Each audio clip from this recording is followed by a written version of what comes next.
गांव में नरेंद्र नाम का एक आदमी था। नरेंद्र का गांव में एक ढाबा था। नरेंद्र नेक नियत से अपना ढाबा चलाया करता था और जो भी खाना बचता था वो आसपास के कुत्तों को खिला देता था। एक बार उसके ढाबे के पास एक बंदर आया। वो बंदर नरेंद्र के हाथ की रोटी देख रहा था। अरे तुझे भी खाना खाना है? आजा आजा आजा खा ले। नरेंद्र ने वो रोटी जमीन पर रख दी और बंदर ने वो रोटी उठा ली। अरे वाह! नरेंद्र ने कुछ और रोटी के टुकड़े जमीन पर रखे। बंदर ने उन्हें भी उठा लिया और वहाँ से भाग गया। वो हर रोज शाम के समय नरेंद्र के पास आता। नरेंद्र उसे बची खुची रोटियां खिलाया करता था। आपने इस बंदर की आदतें खराब कर दी हैं। ये रोज यहाँ आकर मौजूद हो जाता है और अब तो आप इसे बेहतरीन रोटियां खिला रहे हैं। अरे कोई बात नहीं अशोक, तेरे और मेरे परिवार की तरह इस बंदर का भी परिवार है जिसके खातिर ये रोटी लेकर के जाता है, बस। अरे आपको कैसे मालूम मालिक? अगर ये अकेला होता तो सारी खा जाता ना, पर ये सयाना है, रोटी ले जाता है। जितनी भी रोटियां दोगे सब की सब ले जाता है वो। तो जरूर ये पहले अपने परिवार को खिलाता है, उसके बाद ये खुद खा जाता है। हाँ यकीनन। अब जा उसे रोटी दे दे। उस बेजुबान जानवर को 2 रोटी खिला देंगे तो हमारा कोई भी नुकसान नहीं होगा। अशोक ने बंदर के सामने 2 रोटियां रखी और वो रोटियां लेकर चला गया। इसी तरह रोज चलता रहा।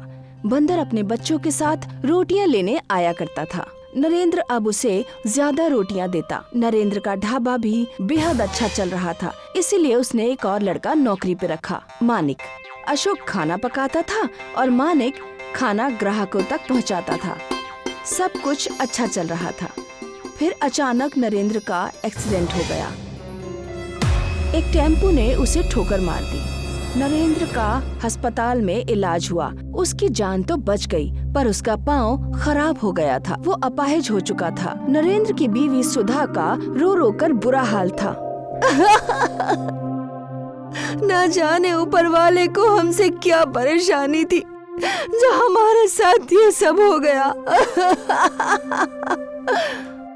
अरे सुधा, शुक्र करो ऊपर वाले का कि मैं अभी जिंदा बच गया। पर अब कैसे जिंदगी बिताएंगे? जैसे ऊपर वाला चाहेगा वैसे ही जिएंगे। नरेंद्र हर बात में अच्छाई ढूंढता था। भले ही उसका एक्सीडेंट हो गया हो और वो अपाहिज हो गया हो, लेकिन फिर भी वो जिंदा था। वो इसी बात से खुश था। नरेंद्र ने एक्सीडेंट के बाद कई दिनों तक अपना ढाबा बंद रखा। नरेंद्र अपने घर पर ही रहता था। वैसे अब ये कब तक चलेगा? मुझे वापस ढाबा शुरू करना ही पड़ेगा। पर अब आप ये सब अकेले कैसे संभालेंगे? अरे सुधा, मैं अकेला कहाँ हूँ?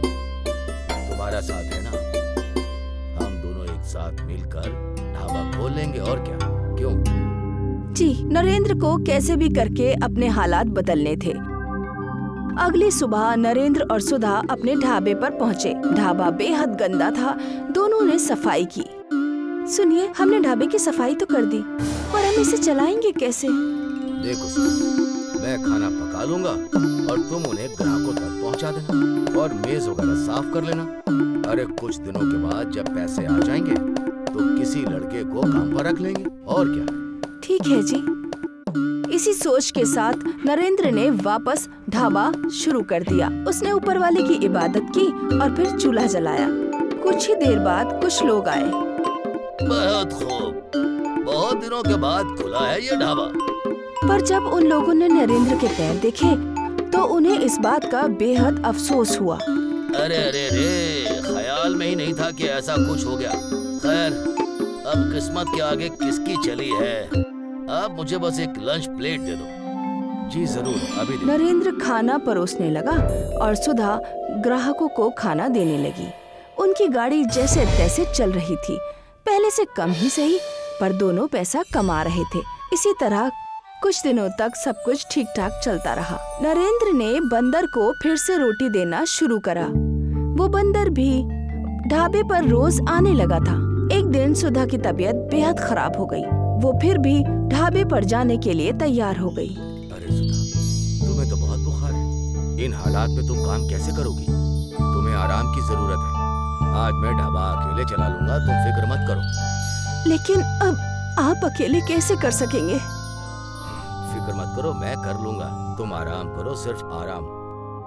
जब से मैं अपाहिज हुआ हूँ, तुम्हारा काम कुछ ज्यादा ही बढ़ गया है सुधा। आज तो सुकून कर लो। सुधा आराम करना नहीं चाहती थी, लेकिन फिर भी नरेंद्र ने उसे घर पर ही आराम करने के लिए कहा। नरेंद्र अकेले ढाबे पर गया। उसने ढाबा खोला। कुछ देर बाद और लोग आए। भाई, दो चाय लेकर आओ। जी हुजूर, अभी लेके आया। नरेंद्र खुद ही चाय बना रहा था और खुद ही बैसाखी के सहारे सबको चाय देने लगा। इसी तरह वो लंगड़ा लंगड़ा कर खाना परोसने लगा और वो बंदर उसकी मजबूरी देख रहा था। न जाने बंदर ने क्या सोचा। वो ढाबे के अंदर गया और उसने नरेंद्र के हाथों से खाना ले लिया और खुद ग्राहकों तक ले गया। नरेंद्र हैरान था। वो समझ नहीं पा रहा था कि बंदर ऐसा क्यों कर रहा है। बंदर जमीन पर बैठ गया। कुछ देर के बाद कुछ लोग और आए। भाई, 3 लंच प्लेट दे दो। जी जरूर।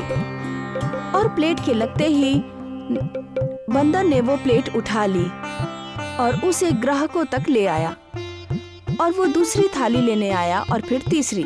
सारे लोग हैरान थे। अरे वाह, ये तो बहुत ही अच्छा। भाई, आपके यहाँ बंदर काम करता है? जी नहीं नहीं नहीं, बंदर काम नहीं करते। बस ये तो मेरी मदद कर रहा है। मैंने इसे रोटी खिलाई थी, तो ये तो बस मेरी मदद का हकदार बना हुआ है। ओह अच्छा। पूरे दिन बंदर नरेंद्र के ढाबे पर काम करता था और दोपहर में बंदर को नरेंद्र ने 3-4 रोटी दी। रोटी लेकर बंदर भागने लगा। शायद ये अब वापस नहीं आएगा। पर नरेंद्र हैरान हो गया जब कुछ देर बाद बंदर वापस लौटा। अब उसके साथ उसके 2 बच्चे और उसकी बीवी भी थी। बंदर ने बच्चों को पेड़ पर बैठा दिया और वो और उसकी बीवी ढाबे के अंदर आ गए। और फिर जब भी ग्राहकों को खाना देना होता, बंदर और उसकी बीवी दोनों ग्राहकों को खाना देते और जूठे बर्तन भी उठा लाते। सुबह से शाम तक ये सिलसिला चलता रहा। शुक्रिया दोस्त। नरेंद्र ने बंदर और उसके बच्चों और बीवी के लिए अच्छा खाना बनाया और बंदर और उसके बच्चों को खिलाया। उस दिन के बाद से रोज बंदर ढाबे पर खाना खाने आता।